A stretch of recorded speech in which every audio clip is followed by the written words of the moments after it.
ये जो भी एहतजाज वगैरह हुआ है इलेक्शन कमीशन ऑफ पाकिस्तान के दफातर के बाहर, इवन दो अब इलेक्शन कमीशन ने कई ऐसे मतलब डिसीजंस हैं जो लग रहा है कि जिस तरह इस्लामाबाद हाई कोर्ट ने भी कल ऑर्डर दिया कि जी स्क्रूटनी जो है वो सबकी आप करें, 30 दिन की जो बार है वो नहीं होनी चाहिए।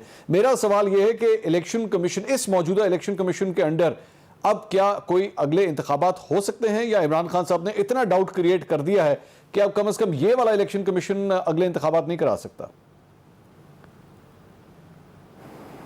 हर बात में तजाद होता है और इस बात में भी तजाद है। एक तो बात यह कि जो इलेक्शन कमीशन के हवाले से इन्होंने आज अपनी प्रोटेस्ट करनी थी, जिसको रोका गया है हुकूमत की तरफ से। मेरा ख्याल है हुकूमत ने बहुत सारे कंटेनर्स लगाए हैं, जगह जगह पे बाज खड़े किए हैं, लेकिन मेरा ख्याल है उनको नहीं करना चाहिए, उनको घबराना नहीं चाहिए। ये इमरान खान साहब का आईनी हक है, वो इसको कैरी ऑन कर सकते हैं। जहाँ तक इलेक्शन कमीशन के उनको मुस्ताफ़ी हो जाना चाहिए और उनके ऊपर जो बार बार सवालिया निशान लगा रहे हैं, ये बता दें कि पार्लियामेंट में मौजूद नहीं है। जिस तरह से इलेक्शन कमीशन के चेयरमैन का इंतखाब होता है, जो एक आईनी प्रोसेस है, उसको कौन करेगा? ये आप क्या टीवी पे आके बताएंगे कि यार ये वाली चॉइस मियां शहबाज शरीफ दे रहे हैं कि ये सही है इमरान खान साहब? फिर इमरान खान साहब एक अलग प्रेस कॉन्फ्रेंस में बताएंगे अच्छा ये वाला नाम सही है।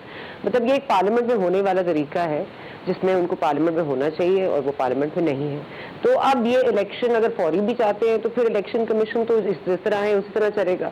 और अगर इन्होंने वही टाइम पीरियड जो कि 7 महीने का कह रहे हैं इलेक्शन कमीशन के हम 7 माह बाद करेंगे, तब भी ये इस तरह का मुतालबा तो कर सकते हैं, लेकिन अमली तौर पर पेशरफ नहीं कर सकती पाकिस्तान तहरीक इंसाफ, क्योंकि वो पार्लियामेंट में मौजूद नहीं है।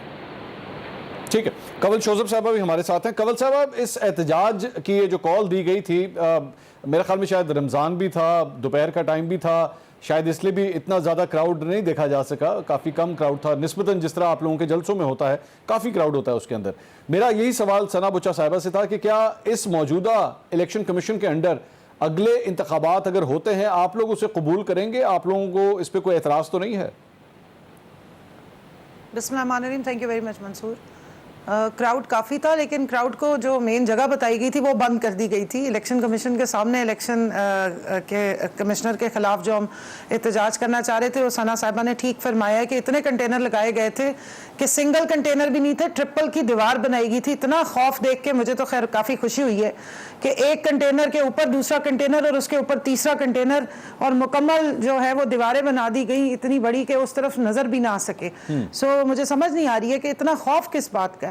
और इलेक्शन कमिश्नर साहब तो अंदर बैठे हुए होते हैं, बाहर एहतजाज करना तो हमारा, और हमारे एहतजाज अब तक करोड़ों लोग भी बाहर निकले तो पुरअमन रहे हैं, कोई एक पटाखा भी नहीं फूटा, किसी ने किसी को मारपीट नहीं की। एक्चुअली कंवल साहब, आज ही आपके 2 एमएनएस आप लोगों के एहतजाज की वजह से अरेस्ट हुए हैं।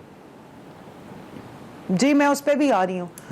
मैं अभी उसी तरफ आ रही हूँ। देखें, एहतजाज का मकसद ही यही था कि जो मुनहरिफ अरकान है उनके ऊपर जो 63A का मामला है, इलेक्शन कमीशन ने भी बड़े सुकून से वो हॉर्स एंड कैटल शो देखा जो सिंध हाउस में लगा हुआ था।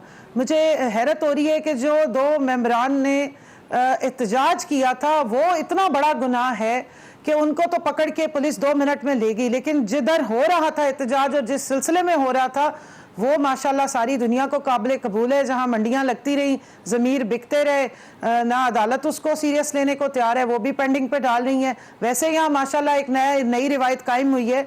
130 नंबर पे आने वाला हमारा जो कानून का सिस्टम है उसने हैरान कर दिया सबको जब रात के 12 बजे अदालतें खुल गई। तो अब हम शायद इस तरफ जा रहे हैं कि हम दिन रात मेरे ख्याल में अदालत लगाया करेंगे।